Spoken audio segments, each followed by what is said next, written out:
My name is Rosie Nixon and I am the author of The Stylist. I'm going to tell you a little bit about writing my novel.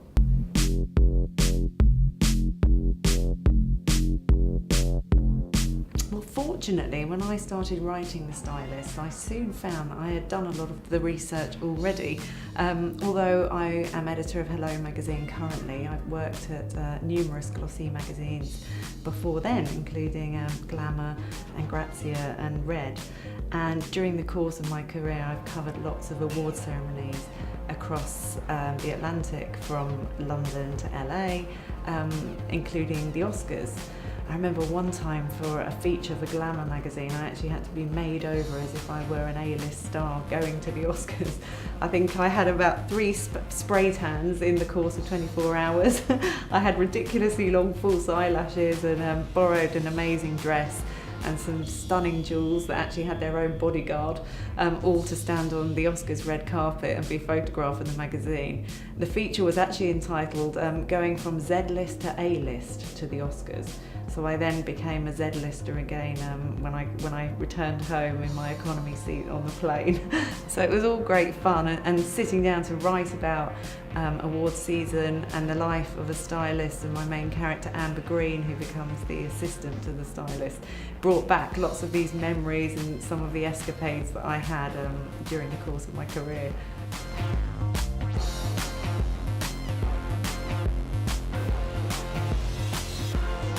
Well, I'm not going to pretend that my life isn't rather busy and at times stressful, trying to write alongside my full-time job at Hello magazine.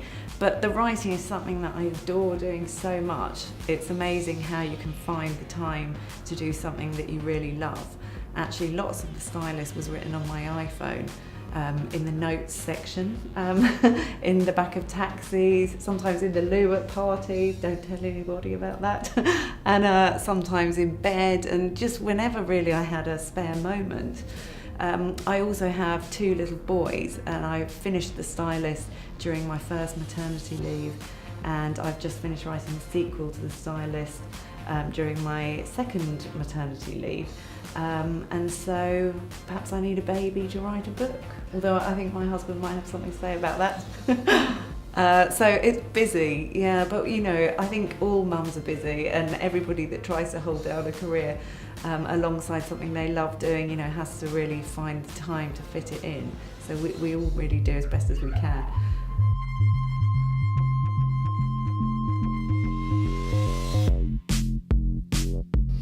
Well, watching the Oscars on television is always like Christmas to me. I try to stay up, and of course with the LA time difference, it doesn't all really kick off until about 1 o'clock in the morning.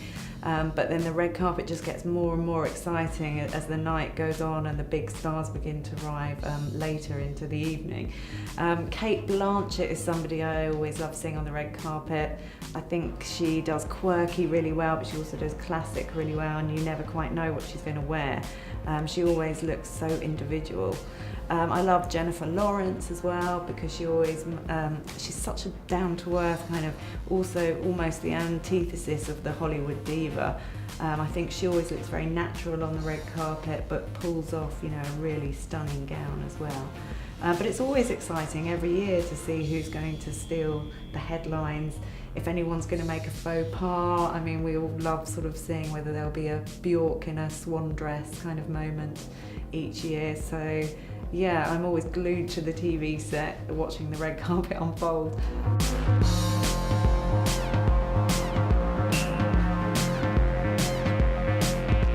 It's such a difficult question, thinking if I was casting a movie, who would star in it. I'm a real fan of Amy Schumer. I think she's a really funny comedy actress, and The Stylist is essentially a comedy novel.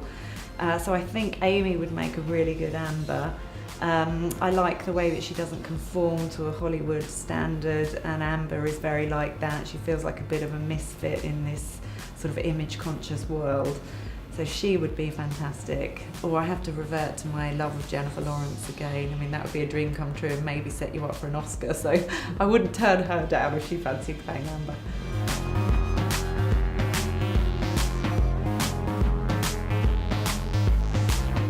feel really lucky to have been one of the last journalists to interview Jackie Collins just before she sadly passed away from breast cancer last year. It was an amazing experience. I was invited to her huge mansion in Beverly Hills where we did a photo shoot with her for Hello magazine. And of course, having just written my first novel and her being on her 30-something novel, it was amazing to hear firsthand some of her tips for the writing process. I picked up a number of her secrets. And of course we talked about my book as well, and I was absolutely over the moon when she offered to read it, or asked if she could have an advance copy of it, which I gladly gave to her. And she then got back to me just 2 weeks later, having read the novel, gave me a really lovely quote for the book cover and said how much she'd enjoyed it. And that just meant the world to me, coming from somebody as prolific as she was. And of course, like the rest of the world, I was very shocked to then hear how unwell she was, and sadly she passed away just a few weeks later. So I'll always treasure that memory. I feel really lucky to have had that precious moment with her just before the end.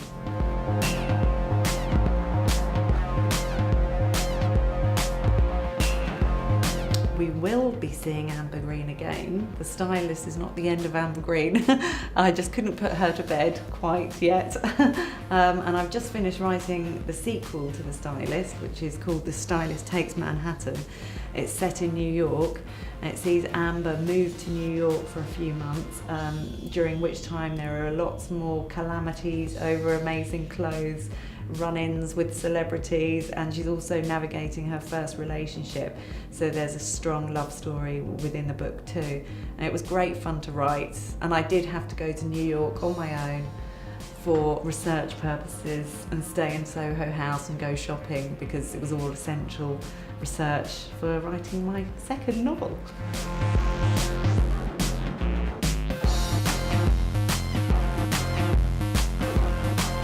People often ask me what are my top tips for looking stylish, and I have to say I'm the kind of person that always has my flat shoes on and then quickly whips out my high heels, and actually comfort is something that really comes first for me.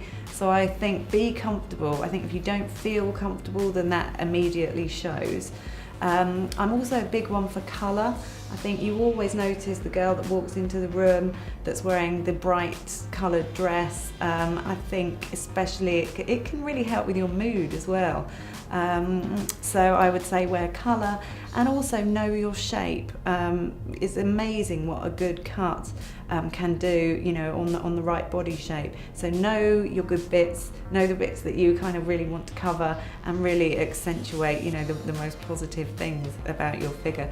But generally, you know, if you feel happy and if you're wearing a smile and you feel good in how you look, then really that's the best accessory you can have.